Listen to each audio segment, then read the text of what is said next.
Let's go back to the Tuesday 3 weeks ago when the invitation arrived. I remember the texture of the paper. It was cardstock, heavy and cream-colored, with gold foil lettering that caught the light from the kitchen window.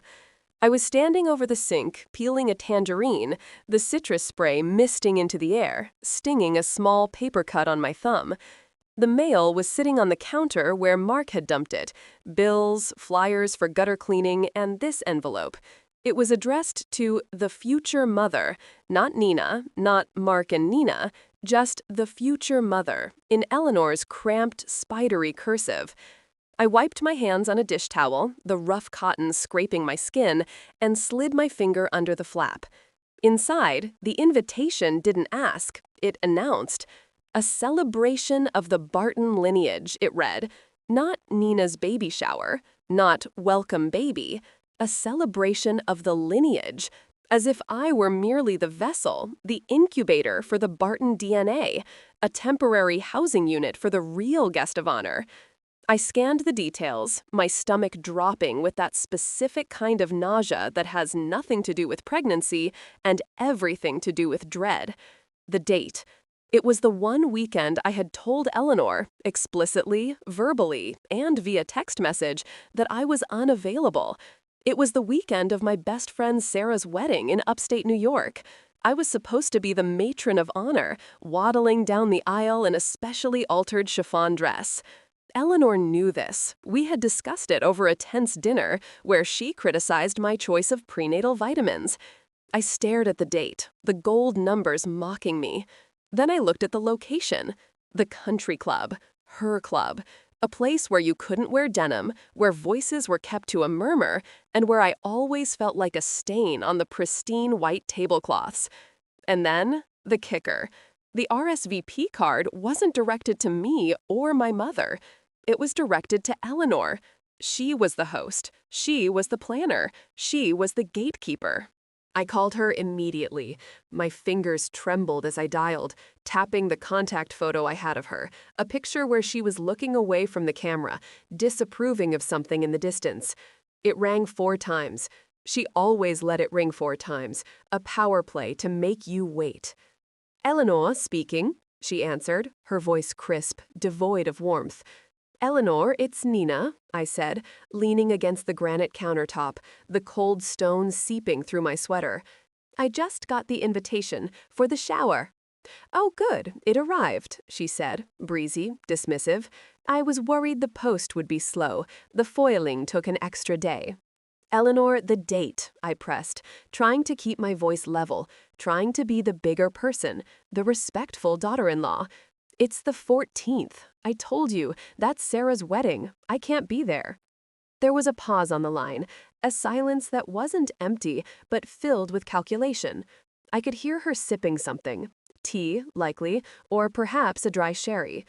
"Well, Nina," she sighed, the sound of a parent explaining gravity to a toddler. "I checked the club's availability, and the 14th was the only date the solarium was open. We simply must have the solarium. The lighting is superior for the photographer." "But I can't come," I repeated, feeling the frustration bubble up in my throat like acid reflux. "It's my best friend's wedding. I'm in the wedding party." "You're too young to know what you're doing with these things," she cut in, her tone hardening. "Priorities, Nina. This is about the baby. This is about family. Surely your friend understands that your child comes first. Besides, a woman in your condition shouldn't be traveling so far. It's irresponsible." Irresponsible. The word landed like a slap. I looked down at my belly, at the life growing inside me, a life I had spent every waking moment protecting. I ate organic. I did the yoga. I read the books. I played Mozart. And here she was telling me I was irresponsible because I wanted to support the person who had held my hair back while I puked for the first trimester. "I can't miss the wedding, Eleanor," I said firmly. "Then you'll be late," she declared, as if closing a business deal. "The shower starts at 11. Come after. We'll hold court until you arrive. Most of the guests are my friends anyway, dear. They're coming to celebrate the grandmother-to-be just as much as the mother. It takes a village, doesn't it?" She hung up before I could respond. I stood there in my kitchen, the silence of the house pressing in on me. I felt small. I felt erased. I looked at the invitation again. Hosted by Mrs. Eleanor Barton. My name was in smaller print at the bottom. I wasn't the guest of honor. I was a prop. That night, when Mark came home, I tried to talk to him. He walked in, smelling of stale office air and exhaustion, loosening his tie as he headed straight for the fridge. "Mark, your mother set the shower for Sarah's wedding date," I said, following him. He cracked open a sparkling water, taking a long swig before looking at me. "Yeah, she mentioned she had to book the solarium. It's a nice room, Nina. Lots of light." "I can't be in two places at once," I said, my voice rising an octave. "She knows I'm in the wedding." Mark shrugged, a gesture of practiced neutrality. "So go to the wedding, then drive back. You'll miss the appetizers. It's not a big deal. Mom just wants everything to be perfect. You know how she is." "I know how she is," I whispered. "She's controlling. She doesn't respect me." Mark sighed, rubbing his temples. "Don't start, Nina. I've had a long day. She's doing something nice for us. She's paying for the whole thing. Can't you just be grateful?" Grateful. That was the other word. I was supposed to be grateful that she bought the crib I didn't pick out. Grateful she hired the doula I didn't interview. Grateful she was slowly, methodically taking over my life. I walked away from him that night, locking myself in the bathroom to cry into a towel so he wouldn't hear. I felt so alone. And that was the theme of the next 3 weeks. Loneliness, isolation. I would wake up in the middle of the night, staring at the ceiling, feeling the baby roll and kick, wondering if I was already failing him. Was I too weak? Was I too young, like she said? I was 24. Young, yes, but not a child. I had a degree. I had a job before the pregnancy complications made me take leave.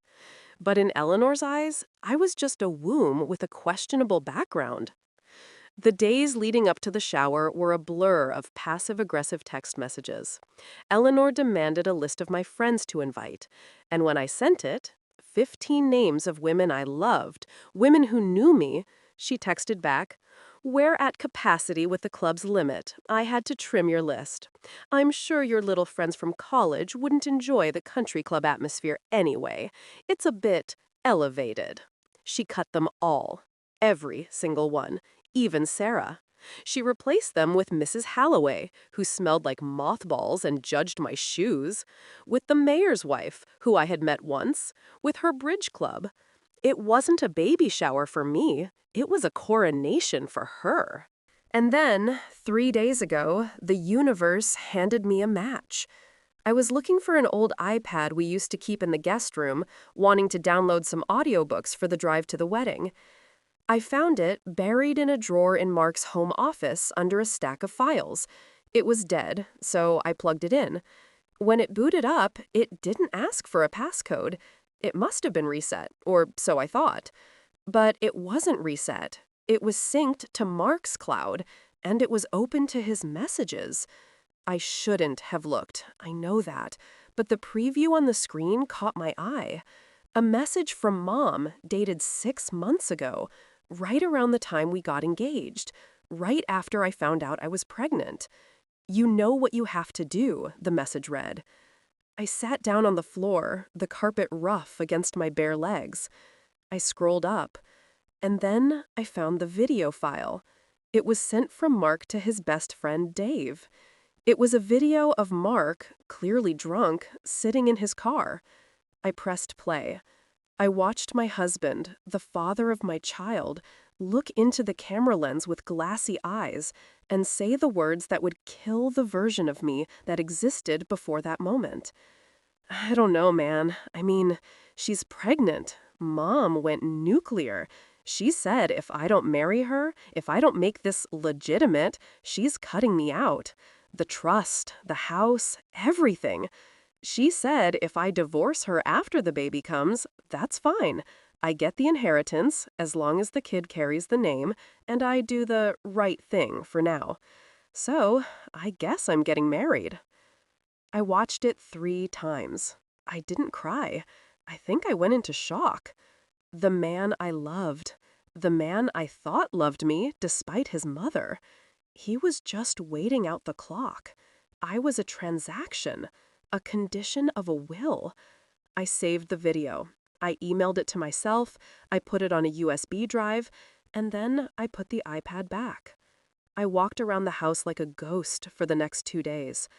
I went to Sarah's wedding. I smiled in the photos. I held her bouquet. But inside, I was screaming. I was plotting. When I drove back this morning, speeding down the interstate to make it to the celebration, I wasn't nervous about being late. I wasn't worried about Eleanor's disapproval. I was focused. I arrived at the country club an hour late. The valet took my keys, looking at my disheveled hair, wind-blown from the drive, with mild concern. I walked through the heavy oak doors, the air conditioning hitting me like a wall of ice. I could hear the hum of voices from the solarium. I walked down the hallway, my heels clicking on the marble. I clutched my purse, feeling the weight of the USB drive inside. I paused at the entrance. The room was bathed in golden light, just as Eleanor had promised. Round tables draped in ivory linens filled the space. Centerpieces of white hydrangeas and lilies, funeral flowers, I thought, towered over the plates. Eleanor was at the front, holding a microphone, basking in the attention. "And so," she was saying, her voice amplified, booming, "we must be patient with the younger generation. They don't have our sense of time. But no matter, the baby's real grandmother is here now." She gestured to herself, beaming. The room applauded. Polite, gloved applause. That was the moment. That was the signal. I walked in. Heads turned, the applause died down, replaced by the rustle of fabric as women shifted in their seats to get a look at the tardy vessel. "Nina," Eleanor called out, her smile tight, not reaching her eyes. "So glad you decided to join us. We were just about to start the slideshow of Mark's baby photos, to show everyone what good genes the baby is inheriting." She pointed to the massive TV screen set up next to her. "Perfect," I said. My voice was steady, louder than I expected. "I have a video to add, a special tribute to Mark, and to you, Eleanor." Eleanor blinked, surprised. "Oh, well, that's unexpected. We have a schedule, Nina." "It's short," I promised, walking up to the console. I didn't wait for permission. I plugged the drive into the side of the smart TV. The input menu popped up. Just a little surprise. "Well," Eleanor flustered, adjusting her pearls, "isn't that sweet? A surprise." I selected the file. I looked at Mark, who was sitting at the head table, looking bored, scrolling on his phone. He looked up, confused. I looked at Eleanor, and then I pressed play. The silence in the room wasn't just quiet. It was a physical weight, heavy and suffocating, like a thick wool blanket thrown over a fire that refused to be extinguished. I could hear the distinct, high-pitched whine of the television's electronics, a sound usually drowned out by conversation, but now it screamed in the void where chatter used to be. On the 60-inch OLED screen mounted above the faux stone fireplace, the freeze frame of my husband's face, my husband, Mark, the man whose socks I folded, whose coffee I brewed with exactly 2 sugars every single morning, was paused in a grotesque expression of candid indifference. His digital eyes seemed to stare right past his mother, right past the expensive floral arrangements, and directly into the soul of every single woman in the room. The echo of his last sentence, amplified by the surround sound system meant for cinematic experiences, still bounced off the crown molding. "But Mom said if I divorce her after the baby, I get my inheritance." It hung there, suspended in the air like toxic dust particles catching the afternoon light. I stood by the entertainment console, the sleek silver remote feeling cold and clammy in my palm, my thumb hovering over the button. My heart wasn't racing. That's the strange thing. You expect your heart to race in moments like this, for adrenaline to flood your system and make your hands shake. But I was steady. I was ice. I looked at Eleanor, my mother-in-law. She was frozen mid-sip, her delicate china teacup, Royal Albert, Old Country Roses pattern she'd reminded me 3 times today, poised halfway to her lips. Her lipstick, a shade of aggressive coral that clashed with her skin tone, looked like a wound on her face. Her eyes were wide, not with guilt, but with the sheer, unadulterated shock of being exposed. It was the look of a queen who had just realized the guillotine was real. The air smelled of expensive perfume, a cloying mixture of lavender and old money, layered over the scent of the untouched quiche cooling on the buffet table. I took a breath, expanding my lungs against the tightness of my ribs, feeling the baby shift, a small, fluttering kick against my bladder, a reminder that while this world was ending, another was beginning. I watched a bead of sweat trickle down Eleanor's temple, cutting through her heavy foundation like a river carving a canyon. I smiled. Not a happy smile. It was a baring of teeth. The highway stretched out before me like a gray ribbon unfurling into nowhere, the yellow dashed lines blurring into a strobe effect that made my eyes ache. I had been driving for 45 minutes, maybe an hour, my foot heavy on the accelerator of the SUV that technically belonged to the bank, or maybe the Barton Trust, or whoever actually owned the pieces of my life I used to think were mine. The screaming had stopped, replaced by a silence so profound it felt like the cabin pressure had dropped. My throat felt like I had swallowed a handful of gravel, raw and stinging with every intake of the recycled air conditioning. I could still smell the country club on me, that cloying mix of expensive perfume, old upholstery, and the phantom scent of my own humiliation. I glanced at the speedometer. 85. I eased off, the engine's whine dropping an octave, my heart rate failing to follow suit.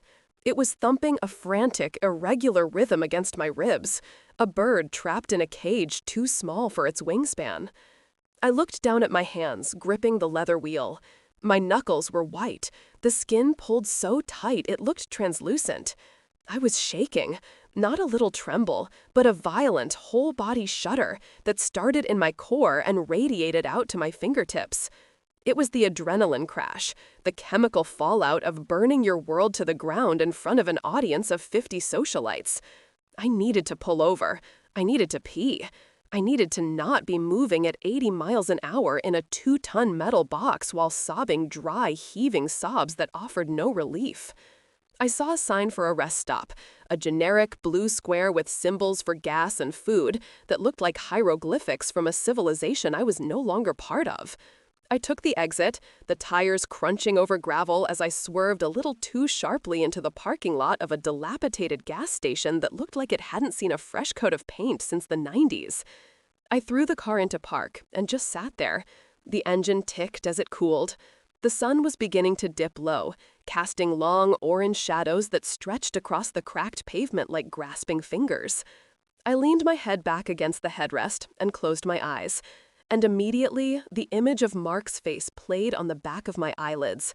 Not the Mark from the video, drunk, callous, calculating, but the Mark I saw right after. The one standing by the head table, looking so small, so shattered. Why did my brain show me that? Why, after everything, did my instinct still lean toward protecting him? That was the first crack in my armor. The realization that I didn't hate him enough. Not yet. I hated Eleanor. I hated her with a purity that frightened me. But Mark was the father of the fluttering life inside me. Mark was the man who rubbed my feet when they swelled up to the size of watermelons.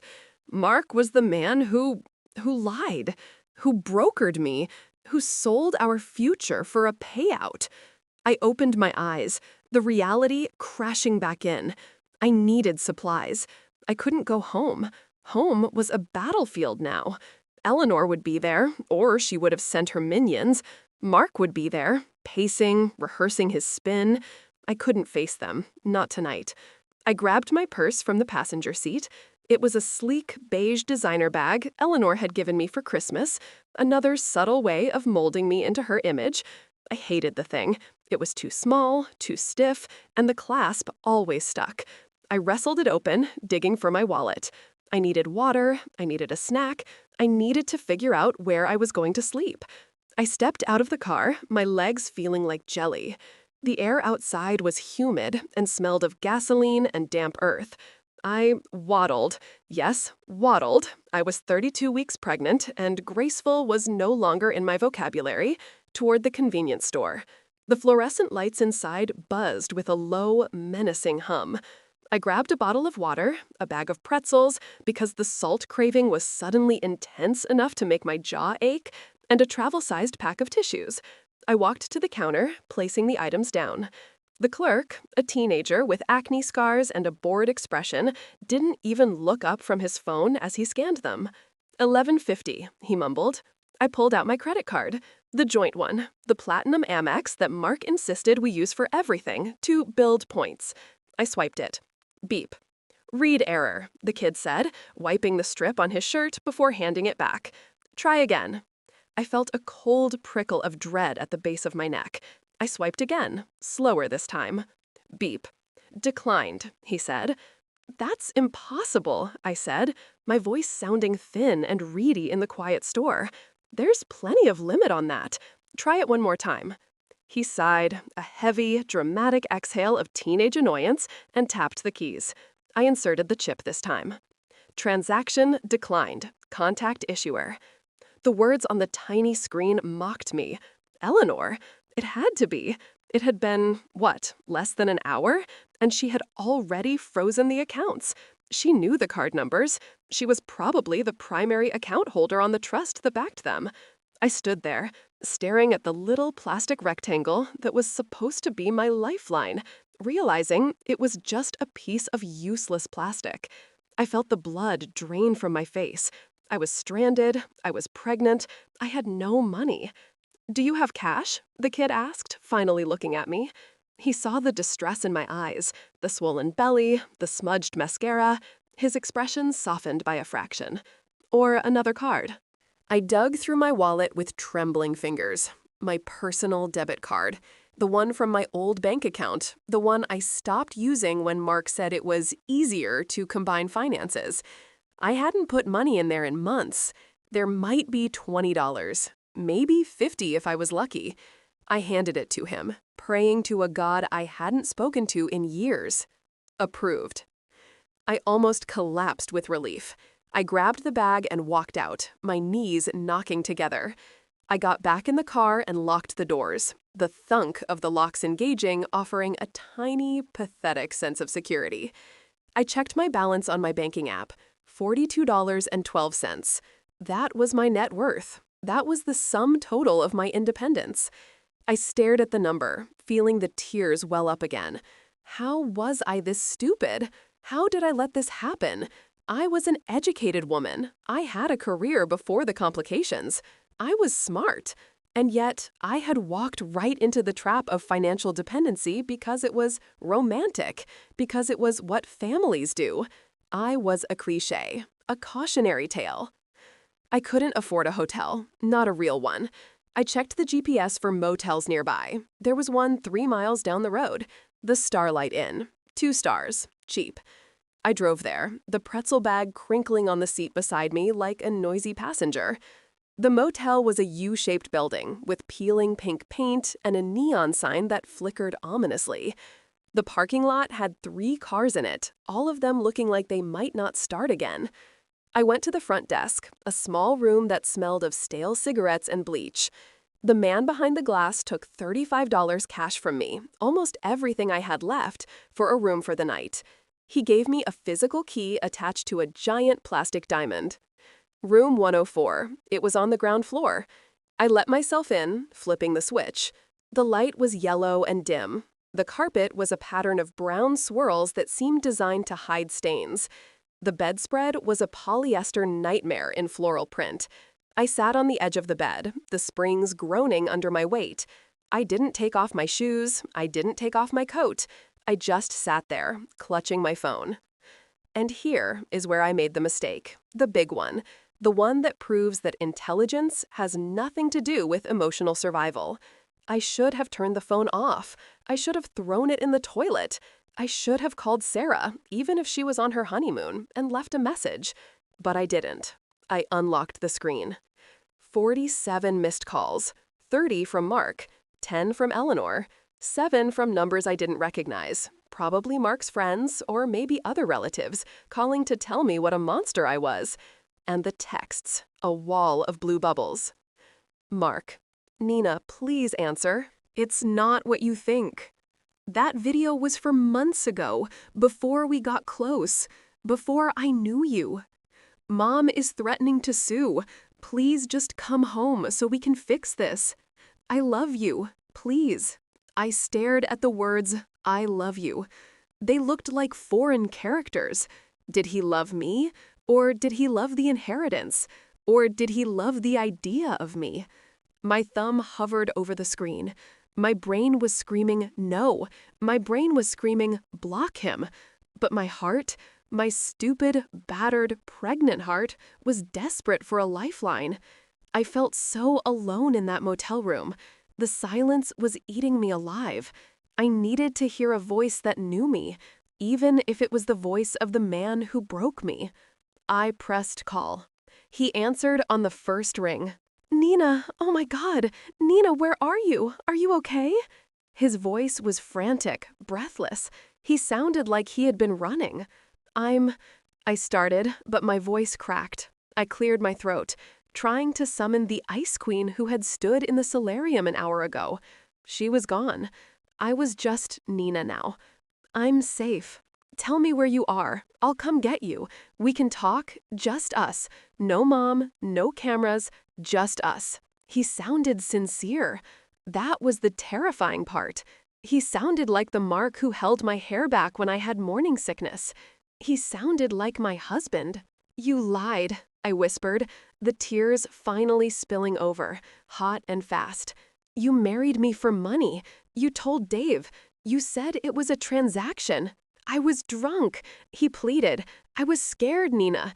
You have to understand. My mother, she controls everything. She threatened to cut me off completely. I didn't know you then. Not really. I thought you were just some girl I knocked up. I didn't know I was gonna fall in love with you. But I did. I swear to God I did. The inheritance doesn't matter anymore. Doesn't matter? I laughed, a wet, jagged sound. She froze the cards, Mark. My card was declined at a gas station. I have $40 to my name. You tell me the inheritance doesn't matter, but she's pulling the strings right now and you're letting her. There was a silence on the other end, a hesitation. She did what? He asked, his voice quieter. The accounts are frozen. I can't buy food. I can't pay for a hotel. I'm in a dump of a motel because it's all I could afford with the cash in my wallet. I didn't know, he said. I swear. Look, tell me where you are. I'll bring cash. I'll bring your things. We can leave. We can just drive away. For a second, a split second, I wanted to believe him. I wanted to give him the address. I wanted him to burst through the door and hold me and tell me it was all a nightmare. I was so tired. My back ached, my feet were throbbing, and the baby was doing gymnastics on my bladder. I can't, I said, my voice trembling. I can't trust you. Nina, please, think about the baby. You can't be alone right now. What if something happens? You're high risk. You need me. That was the wrong thing to say. I need you? I snapped, the anger flaring back up, burning through the sadness. I needed you to defend me when your mother cut my friends from the guest list. I needed you to stand up for me when she criticized my body. I needed you to not discuss divorcing me for a payout with your frat buddy. I don't need you, Mark. I need to figure out how to be a mother without you. You can't do this alone, he said, his voice hardening slightly. Be realistic, Nina. You have no income. You have no home.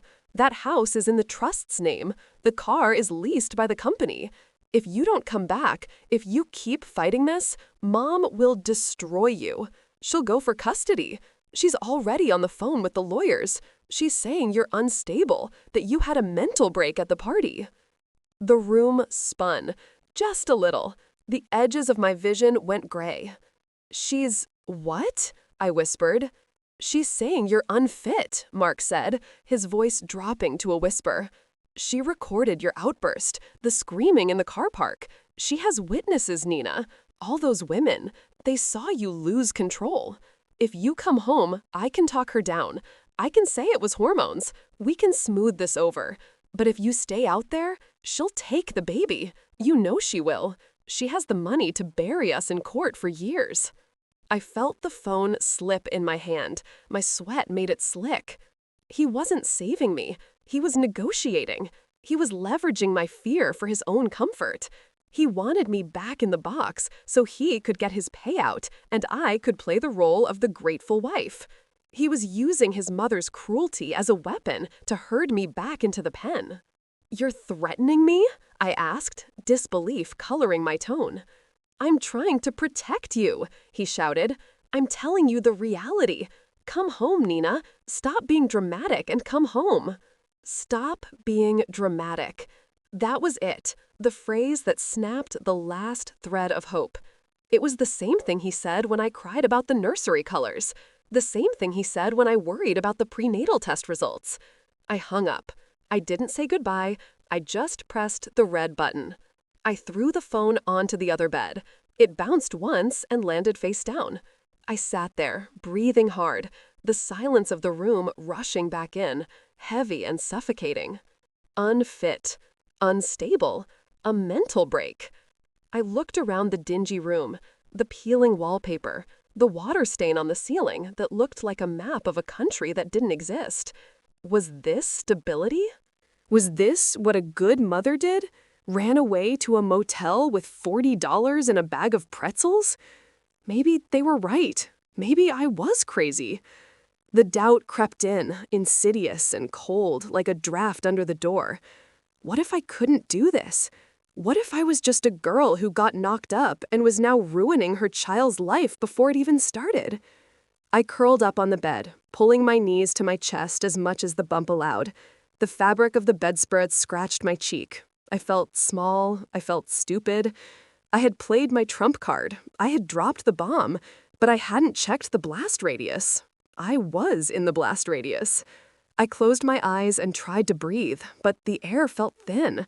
My mind started to loop. Custody, lawyers, unfit. Eleanor had the best lawyers in the state. She played golf with judges. She had money that went back generations. I had a Subaru I didn't own and a bachelor's degree in art history I wasn't using. Then a pain, sharp and sudden. It started low in my abdomen and wrapped around my back like a tightening belt. I gasped, sitting up. It wasn't the baby kicking. This was different. It was a squeezing pressure, hard and unrelenting. I waited for it to pass. It lasted 30 seconds. Then it eased. Braxton Hicks, I told myself. Just stress. Just the body reacting to the cortisol flood. It's too early. It's only 32 weeks. But then, 5 minutes later, it happened again. Stronger this time. I looked at the phone on the other bed. It was buzzing again. Mark. I ignored it. I focused on the sensation, the tightening, the release. I grabbed the water bottle and downed half of it, praying it was dehydration. "Please, no," I whispered to the empty room. "Not now. Please, not now." But my body wasn't listening to my pleas. My body was reacting to the trauma, to the fear, to the sheer overwhelming weight of the day. I was going into labor, here, in a Motel 6 on the side of the highway, alone, with $40 and a husband who was currently gaslighting me over the phone while his mother plotting to steal my child. I realized then the magnitude of my mistake. I shouldn't have just run. I should have run to someone. But I had let Eleanor isolate me so thoroughly that I had nowhere to go. I had no village. I had burned the bridge with Mark, and Eleanor had burned the bridges with everyone else. I reached for the phone again. Not to call Mark. I couldn't call him. If I told him I was in labor, he would bring Eleanor.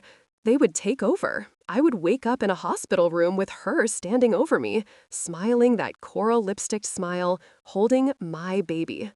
I dialed the only number I had left, the one person Eleanor hadn't managed to scrub from my life because she lived in a different tax bracket and a different state. "Mom?" I said when she picked up, my voice trembling so hard I could barely form the word. "Nina?" Her voice was groggy. It was late. Honey, is everything okay? You sound... I messed up, Mom, I sobbed, clutching my belly as another wave of pressure began to build. I really messed up. I left him. I'm at a motel, and I think the baby is coming. There was a pause. Then the sound of shifting covers, the click of a lamp. Okay, she said. Her voice changed. It wasn't the voice of the woman who annoyed me with chain emails. It was the voice of a mother. Okay, Nina, breathe. Tell me exactly where you are. I'm getting in the car. It's 4 hours away, I cried. You won't make it. I'm coming, she said. Call 911. Get an ambulance. Do not call Mark. Do not let that woman near you. I am on my way. You hear me? I'm on my way. I hung up and stared at the phone. Call 911. An ambulance meant a hospital. A hospital meant records. Records meant Eleanor would find me. She had alerts set up, probably. But I had no choice. The pain was sharpening, turning from a squeeze into a knife edge. I had wanted to be dramatic. I had wanted to make a scene. Well, I had gotten my wish. I was the star of my own tragedy, and the curtain was rising on the second act, whether I was ready or not. The contraction subsided, leaving a dull, throbbing ache in my lower back that radiated outward like the aftershocks of an earthquake. But as the physical pain ebbed, the mental replay began. It's funny how trauma works. It doesn't ask for permission. It doesn't care that you're lying on a scratchy motel bedspread smelling of stale cigarette smoke and despair, clutching a belly that has become a ticking time bomb. It just drags you back. It grabs you by the throat and pulls you right back into the solarium, under the golden light and the suffocating scent of hydrangeas. I closed my eyes, and suddenly, the peeling wallpaper of the motel dissolved. I was back there. I was standing next to the faux stone fireplace, the air conditioning was humming, the remote was in my hand, and I was pressing play. I need to tell you what really happened. I gave you the highlight reel before, the clean, cinematic version where I drop the mic and walk out. But real life isn't a movie. Real life is messy and loud and awkward. The moment I pressed that button, the atmosphere in the room didn't just shift, it shattered. The screen flickered from the paused image of Mark's face into motion. The audio, routed through the club's expensive Bose system, crackled for a split second before his voice, slurred, heavy, unmistakable, boomed through the room. It was louder than I intended. It echoed off the vaulted ceilings, bouncing against the crystal glassware. I don't know, man. I mean, she's pregnant. On the screen, Mark took a swig of beer. In the room, the real Mark dropped his fork. It hit the plate with a sharp clink that sounded like a gunshot. I watched him. I didn't look at the screen. I knew every frame of that video by heart. I watched him. His face went through a metamorphosis that was almost fascinating to witness. Confusion first, then recognition, then sheer, unadulterated panic. He started to stand up, his chair scraping violently against the parquet floor. "Nina," he said. It wasn't a question. It was a plea. "Nina, turn it off." But the video kept playing. Mom went nuclear. She said if I don't marry her, if I don't make this legitimate, she's cutting me out. Eleanor, who had been frozen in her pose of benevolent matriarch, suddenly animated. It was like watching a statue crack. Her hand flew to her throat, grasping her pearls as if they were strangling her. "What is this?" she hissed. Her voice was low, dangerous, meant only for me, but the microphone she was still holding near her chest picked it up. "What is this filth?" "The truth, Eleanor," I said. My voice sounded strange to my own ears, calm, detached, as if I were narrating a documentary about someone else's life. You wanted a celebration of the lineage. Here it is. The trust, the house, everything. Video Mark continued, his digital eyes glassy and vacant. She said if I divorce her after the baby comes, that's fine. A gasp rippled through the room. It wasn't a collective gasp. It was a staggered wave of shock. Mrs. Holloway, the woman who had judged my shoes, looked as if she had swallowed a lemon whole. Her eyes darted from the screen to Eleanor, then to me, hungry for the scandal, terrified of the proximity to it. "Turn it off!" Eleanor shrieked. She didn't just say it, she screamed it. The mask of the refined socialite fell away completely, revealing the desperate, controlling woman beneath. She lunged toward the console, her heels clicking frantically. "Mark, do something! She's hysterical!" Mark was paralyzed. He stood there, halfway between sitting and standing, his mouth opening and closing like a fish on dry land. He looked at his mother, then at me. He looked at the women, his mother's friends, the judges of his social standing, staring at him with a mix of pity and disgust. I didn't mean," Mark stammered. "I get the inheritance as long as the kid carries the name and I do the right thing for now," the video concluded. The silence I described earlier, it happened then, but it wasn't peaceful. It was the silence of a held breath before a scream. It was heavy, vibrating with tension. The video ended, the screen freezing once again on Mark's face. But the damage was absolute. The words hung in the air: inheritance, divorce, transaction. Eleanor reached the TV and frantically fumbled for the power button on the side, her manicured nails scratching against the plastic. She finally yanked the cord from the wall. The screen went black. The hum of the electronics died. She spun around, her chest heaving, her face flushed a deep, mottled red that clashed with her coral lipstick. She looked wild. "Technical difficulties," she announced to the room, her voice cracking. She forced a smile that was more of a grimace, baring her teeth. "Clearly, this is some sort of prank, a deep fake. You know how technology is these days.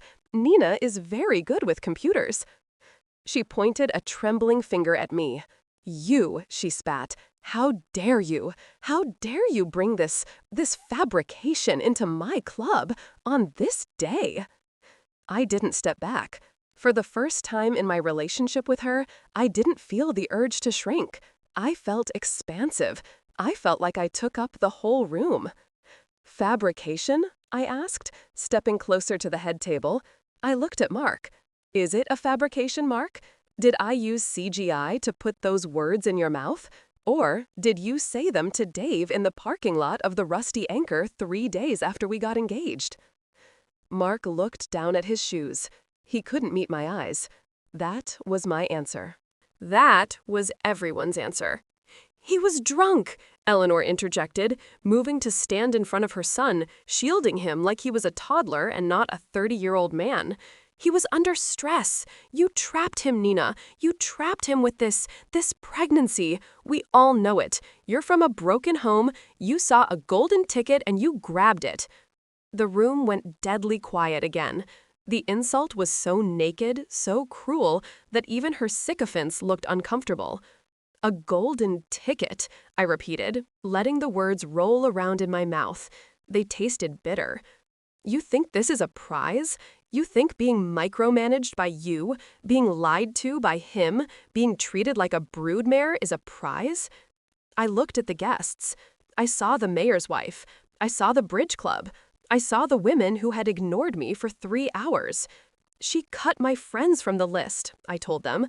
I don't know why I said that. It seemed so small compared to the inheritance plot. But it was the hurt that stung the most.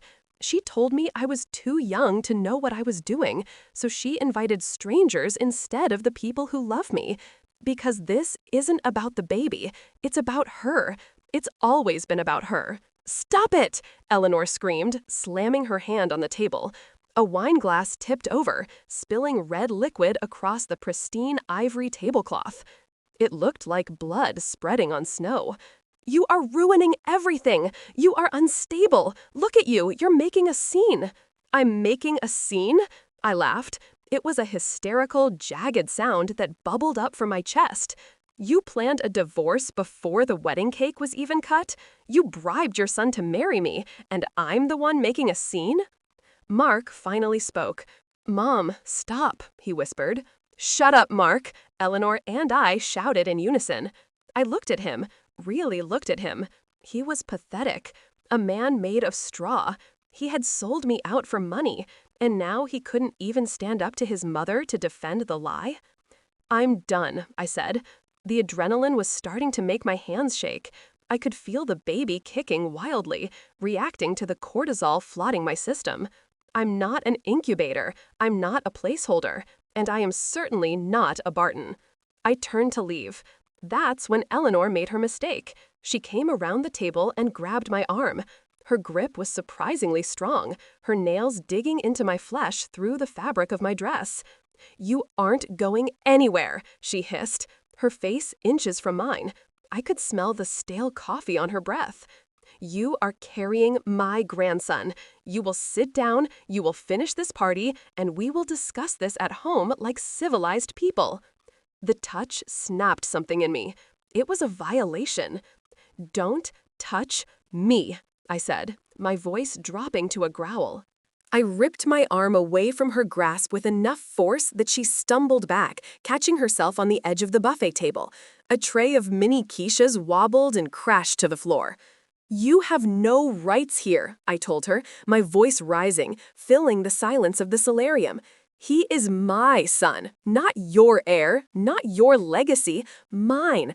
And if you ever try to leverage him for money again, I will burn your reputation to the ground. I have more videos, Eleanor. I have texts. I have emails." I didn't, actually. I had bluffed. But the look of sheer terror in her eyes told me I had hit the mark. She paled, her mouth opening in a silent "oh." She believed me, because she knew how much dirt there was to find. "Get out," she whispered, trembling with rage.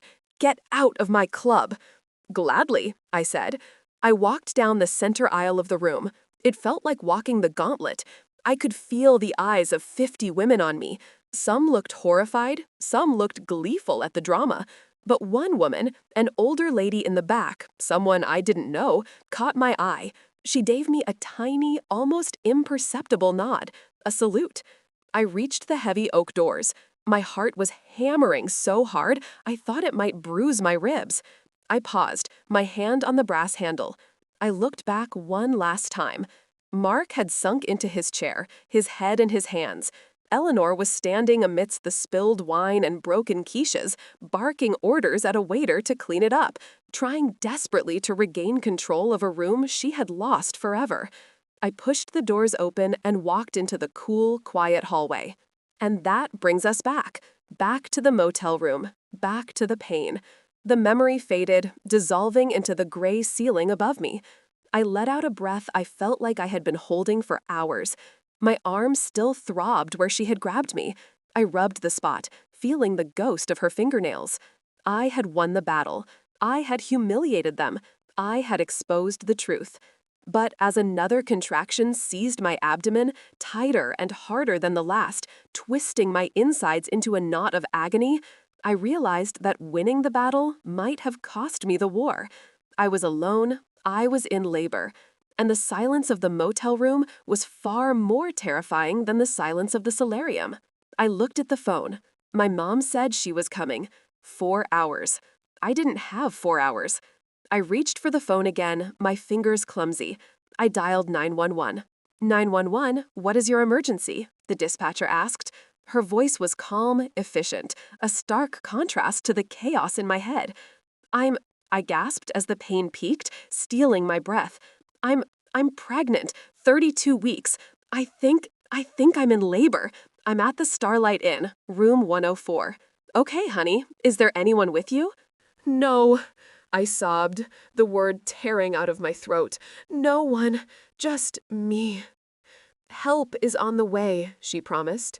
I dropped the phone on the bed and curled into a ball, clutching my belly. "I'm sorry," I whispered to the baby. "I'm so sorry. I wanted to be strong. I wanted to save you from them. I didn't mean for this to happen." The baby didn't answer. He just squirmed, a frantic movement that mirrored my own panic. We were in this together, him and I, 2 refugees from the Barton Empire, holed up in a roadside motel. waiting for the sirens to cut through the night. The world didn't end with a bang, but with the rhythmic, flashing blue wash of ambulance lights painting the peeling stucco of the Starlight Inn. I remember the paramedic's name was Steve. He had a mustache that looked like a push broom and hands that felt like sandpaper, but when he lifted me onto the gurney, he was as gentle as if I were made of spun glass. "We got you, darlin'," he said, his voice a gravelly rumble against the high-pitched keen of the siren that started up the moment the door slammed shut. I remember staring at the ceiling of the ambulance, counting the rivets in the metal to keep from screaming as the contractions tore through me, wave after relentless wave.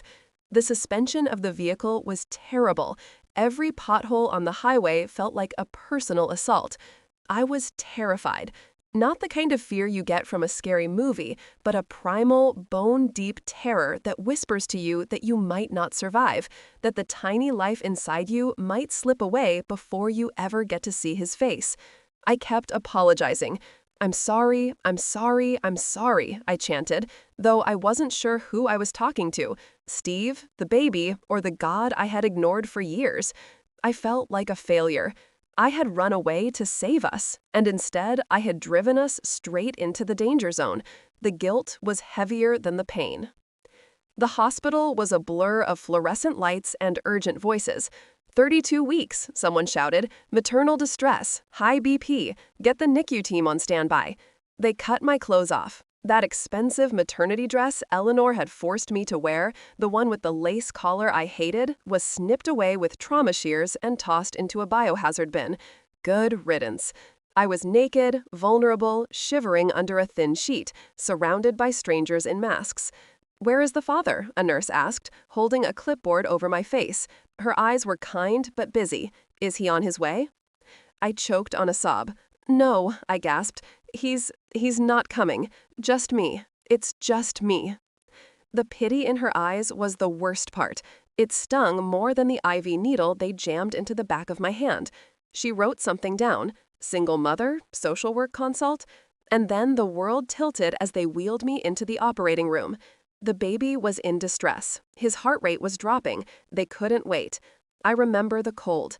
Operating rooms are always freezing, like a meat locker. I was shaking so hard, my teeth chattered. They put the mask over my face. "Deep breaths, Nina. We're going to put you to sleep now. When you wake up, you'll be a mom." The darkness rushed in, thick and velvety, swallowing the pain, the fear, and the image of Mark's face on that TV screen. I woke up to the sound of beeping, a rhythmic, steady beep, beep, beep. That synced with the throbbing ache in my lower abdomen. My mouth tasted like cotton and old pennies. I tried to sit up, but my body felt like it had been cut in half and sewn back together wrong, which essentially it had. "Easy, easy," a voice cooed, a familiar voice, a voice that smelled like vanilla body spray and cigarettes. "Mom?" I croaked. My vision cleared, and there she was, my mother. She looked 10 years older than the last time I saw her. Her hair was messy, her eyeliner smudged, and she was wearing a frantic mix of clothes she must have grabbed in the dark, sweatpants and a blazer. But she was there. She was holding my hand so tight I thought she might crush my fingers. "I'm here, baby," she whispered, brushing the hair off my sweaty forehead. "I made it. I beat the ambulance by 10 minutes. I haven't left your side." "The baby?" I whispered, panic rising in my chest as I realized my belly was soft, empty. "Where is he?" "He's in the NICU," she said, her smile wobbling a little. "He's small, Nina. He's really small. But he's a fighter. He's got your lungs. The doctor said he screamed the second he came out." I started to cry. Relief, grief, exhaustion, it all poured out. But before I could ask to see him, the door to the recovery room flew open. It wasn't a nurse. It was Mark. He looked wrecked. His tie was undone, his shirt wrinkled. He looked like a man who had been running. Behind him, looming like a thunderhead, was Eleanor. She had fixed her makeup. She was wearing a fresh coat of lipstick. She looked ready for war. "Nina," Mark breathed, rushing toward the bed. "Oh my God, they said you had a C-section. Are you okay?" My mother stood up. She is 5'4" on a good day, but in that moment, she looked 7 feet tall. She stepped between the bed and Mark, putting a hand on his chest. "Back up," she said. Her voice was low, devoid of the polite deference she usually showed the Bartons. "Excuse me?" Eleanor stepped forward, her heels clicking on the linoleum. "This is my grandson. My son has every right to see his wife and child. Move aside, Sharon." "My name," my mother said, enunciating every syllable, "is Miss Davis to you. And you aren't seeing anyone. You lost that privilege when you tried to buy my daughter like a piece of cattle." "Mark," I whispered. He looked over my mother's shoulder, his eyes pleading. "Nina, please. Mom is she's worried. We can fix this. I spoke to the lawyers. If we sign a post-nuptial agreement, we can secure the trust for the baby. We just need to stop this drama. Come home." I looked at him, really looked at him. I saw the fear in his eyes. He wasn't afraid of losing me. He wasn't afraid of losing his son. He was afraid of his mother.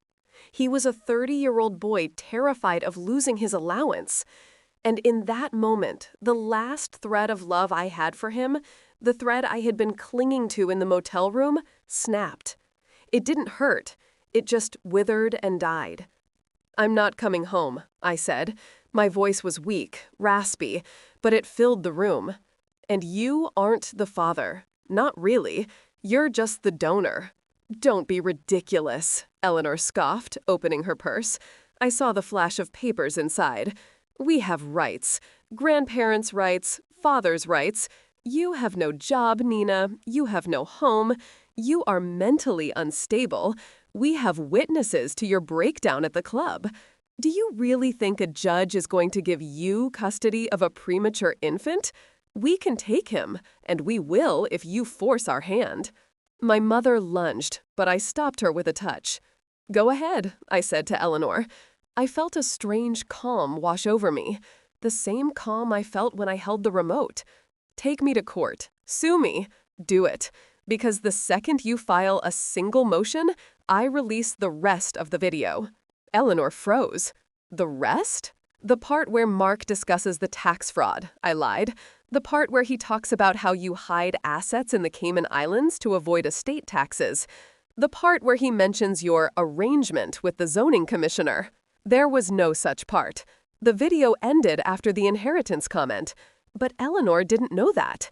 She lived in a world of secrets and leverage. She assumed everyone else did too. The color drained from her face so fast, she looked like a corpse. She looked at Mark. Mark looked at the floor. "You wouldn't," she whispered. "Try me," I said. "You leave us alone. You walk out that door, and you never contact me again. You send the divorce papers, I sign them, and I get full custody.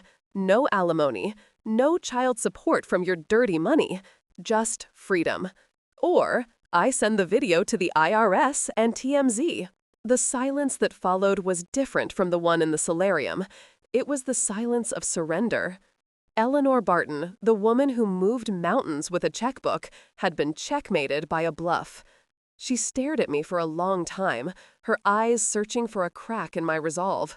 She found none. "Come, Mark," she said finally, her voice ice cold. She turned on her heel and walked out.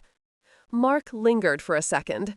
He looked at me, then at the empty bassinet in the corner.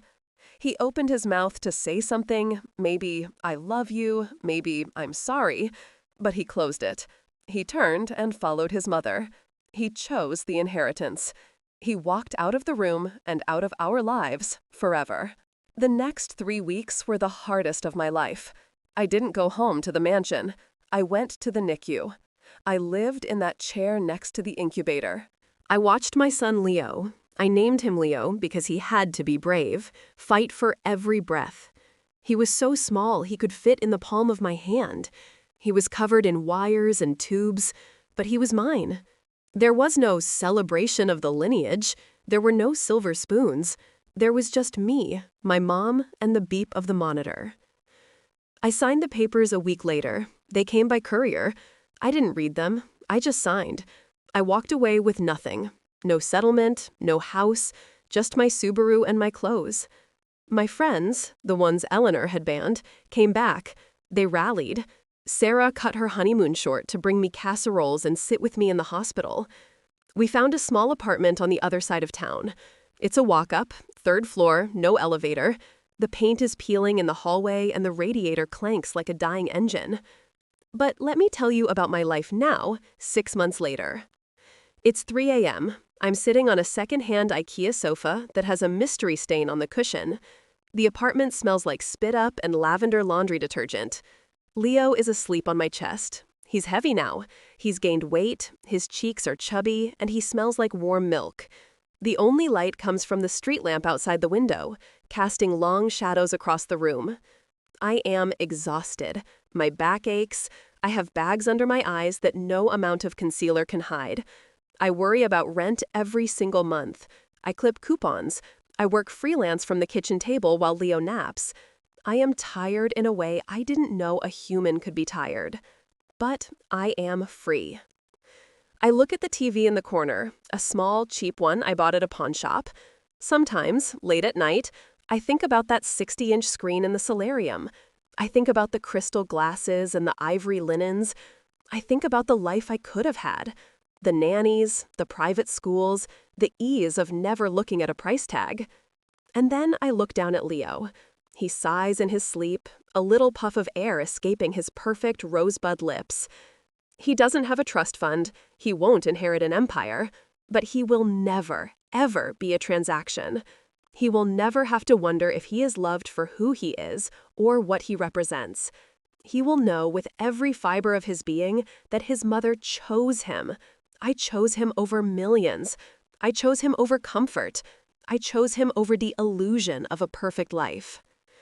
Mark is somewhere out there, probably in a boardroom, probably rich, probably miserable, tethered to a mother who views love as a ledger. He has everything, and he has nothing. I have $40 in my bank account until the next check clears. I have a stain on my shirt. I have a crying baby and a creaky floorboard. But as I sit here, in the dark, rocking my son, I realize something profound. The room went silent that day because I broke the rules. I stopped playing the game. And the only way to win a rigged game is to flip the table and walk away. So, if you're listening to this, if you're standing in your own solarium, holding a remote, wondering if you should burn it all down, do it. Light the match. Let the bridges burn. The fire is terrifying, yes, but the view from the ashes, it's beautiful. It looks like freedom.